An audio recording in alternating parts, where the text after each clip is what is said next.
कहते गुरु क्या करता है, गुरु महान क्यों है, गुरु सदगुरु क्यों है, गुरु पथ प्रदर्शक क्यों है? एक हाथ में अंगुली गुरु के शिष्य की, एक हाथ में उंगली गुरु के ठाकुर की। फिर क्या करता है गुरुदेव? गुरु शिष्य में सामर्थ्य पैदा करता है, धीरे धीरे उसको सामर्थ्यवान बनाता है और सामर्थ्य बना करके उसको स्तर पर पहुंचा करके गुरु धीरे से आगे निकल जाता है और ठाकुर को पकड़ा देता है। ये लो, ये मेरा शिष्य है, इसको संभालना, इसको सद्बुद्धि देना, जो आपको अच्छे लगे वो दे। ये है सदगुरु। और ढोंगी गुरु, मैं ही सब कुछ, मेरे सिवाय दुनिया में कोई नहीं है भैया, जहां देखो इन्हीं क्या बोलबाला। आप भगवान को मत मानो, मेरे को मानो। इसलिए संतों को बड़ा क्रोध आता है ऐसे ऐसे सदगुरुओं के ऊपर, जो सदगुरु बन करके भगवान को एक तरफ कर देते हैं, स्वयं पूजने के फिराक में रहते हैं और हमारे रामकृष्ण की निंदा करते हैं, हमारे त्योहारों की निंदा करते हैं। उनके लिए किसी संत ने कहा है, हिंदू है निंदक बनो तो राम कृष्ण त्योहार। हिंदू होकर के और रामकृष्ण का निंदक बना, त्योहारों का निंदक बना। हिंदू है निंदक बनो तो राम कृष्ण त्योहार। अरे तुर्क देश से आ गयो जो झूठा को व्यापार। निश्चित ये बगल के देश से आया है, इसीलिए तो राम की निंदा करता है, इसीलिए तो जन्माष्टमी की निंदा करता है, इसलिए ये रामनवमी की निंदा करता है। कभी इन लोगों के चक्कर में मत आ जाना। सब कुछ मैं ही हूं, सदगुरु सब कुछ है, भगवान भी सदगुरु है। नहीं, भगवान सदगुरु कभी नहीं, सदगुरु भगवान नहीं बन सकता, भगवान से मिलाने का एक माध्यम बन सकता है। फिर इसको गुरुर ब्रह्मा गुरुर विष्णु गुरुर देव महेश्वर क्यों कहते हैं? अगर ये भगवान नहीं है तो इसको ब्रह्मा विष्णु महेश क्यों कहते हैं? एक श्लोक आता है, गुरुर ब्रह्मा गुरुर विष्णु गुरुर देव महेश्वर, गुरु साक्षात पर ब्रह्म तस्मै श्री गुरुवे नमः। ऐसा क्यों कहते हैं? वो ठीक कहते हैं, हमारे समझने का ही भूल है। इस बात को अंग्रेज भी समझ गए लेकिन हम नहीं समझ सके। GOD गॉड, जी मानी जर्नरेटर, ओ मानी ऑपरेटर, डी मानी डिस्ट्रॉयर।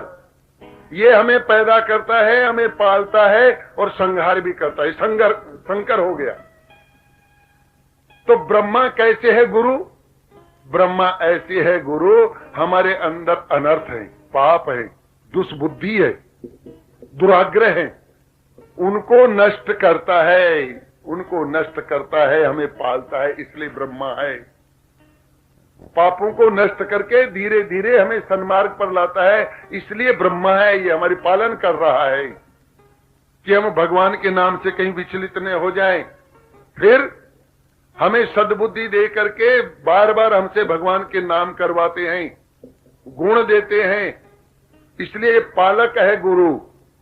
ब्रह्मा विष्णु बन गया और हमारे अनर्थों का नाश करता है, संहार करता है, इसलिए ये शंकर है।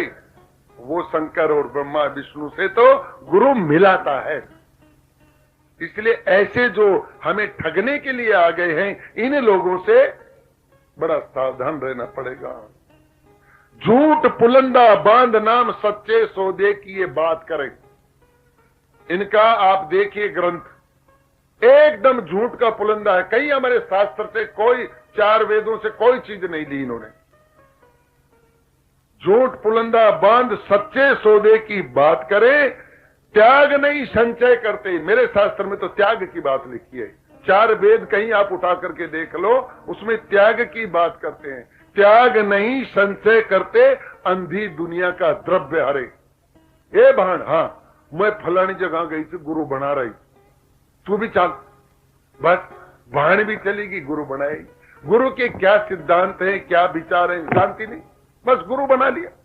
अरे जो गुरु तुम्हें ये कहे राम को मत मानो, कृष्ण को, उसको भी तुम गुरु मानती हो, तो इसका मतलब तुम्हारे जो बुजुर्ग थे वो झूठे थे।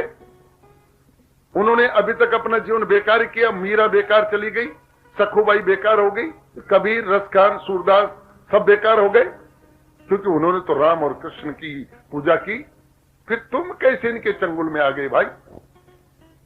इसलिए खबरदार, हमारा जीवन धर्म की रक्षा के लिए आया है, और हम जब तक जिएंगे तब तक धर्म की रक्षा करते रहेंगे।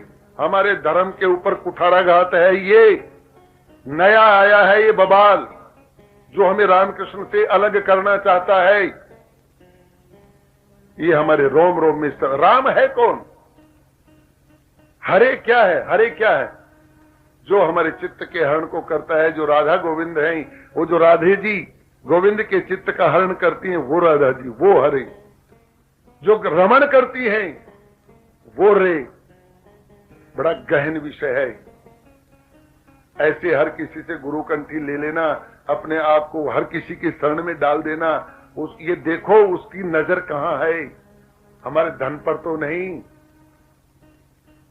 जो स्वयं इतनी बड़ी बड़ी अट्टालिकाएं बना करके रहते हैं, वो तुम्हें कहते हैं त्याग करो, दान करो। तो तू भी तो इस अट्टालिका को दान कर दे किसी को।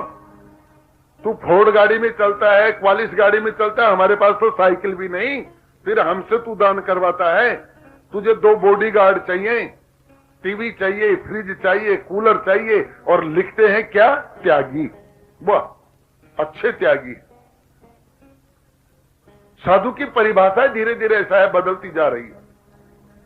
जो जितना बड़ा आश्रम का मालिक है, वो उतना ही बड़ा साधु है। जबकि हमारे रूप गोस्वामी की कुटिया चल करके देखो, मैं आपको दिखाऊं, कभी वृंदावन जाओ तो रूप गोस्वामी जी, जिन्होंने सैकड़ों ग्रंथ लिखे, जिन्होंने लोगों को साक्षात गोविंद से मुलाकात, जिन्होंने स्वयं राधा रानी जिनके लिए आकर के खीर पका करके गई, उन्होंने कभी ये नहीं कहा कि मुझे पूजो, उन्होंने कहा कि राधा गोविंद को पूजो।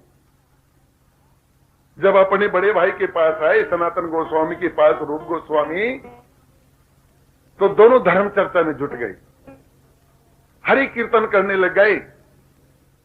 तो राधा रानी ने सोचा, ये दोनों भाई तो लगे हुए हैं हरि कीर्तन में, इनका तो खाना बनाने का कोई ध्यान है नहीं, और बनाएंगे भी क्या, कुटिया में कुछ है ही नहीं। ये तो रोजाना भिक्षा लाते थे, उसको बनाते थे और भोग लगा के खा लेते थे। अब ये कहां से खाएंगे? तो राधा रानी जी स्वयं एक 12 साल की बच्ची बनकर के आई, और दूध का पात्र लेकर के आई, और आकर के दूध रख करके गई, और चीनी रख के गई, चावल रख के गई, और कहा, बाबा दूध रखा है, चावल है, चीनी है, बना करके खीर बना के खाना, मेरी मैया ने भेजा है। इन्होंने हाँ तो कह दिया, लेकिन फिर कथा में लग गए। अनन्य भाव है, बस रात दिन कथा में डूबे रहते थे, तन पर वस्त्र नहीं, एक लंगोटी पहनते बस।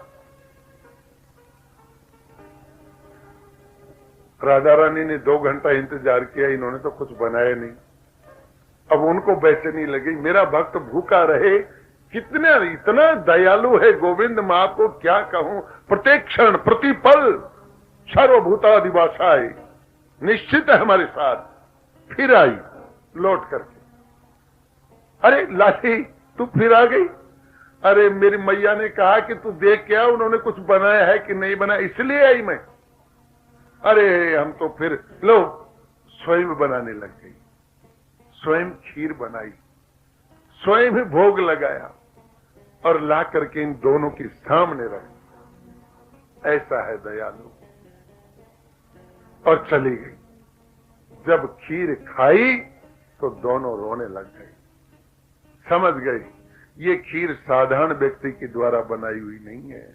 ऐसा स्वाद तो हमने जीवन में कभी खीर में पाया ही नहीं। ऐसी सुगंध, ऐसा मिठास, ऐसा आनंद। दोनों भाई रोते रहे। सनातन तेरी कुछ इच्छा थी? रूप गोस्वामी तुम्हारी कोई इच्छा थी? हाँ महाराज, क्या इच्छा थी? आज बड़े भाई मेरे पास आए हैं, इनकी मैं सेवा कैसे करूं? हाँ एक है, कहीं से दूध लाऊं, चीनी लाऊं, इनको खीर बना के खिलाऊं, ये मेरी इच्छा थी।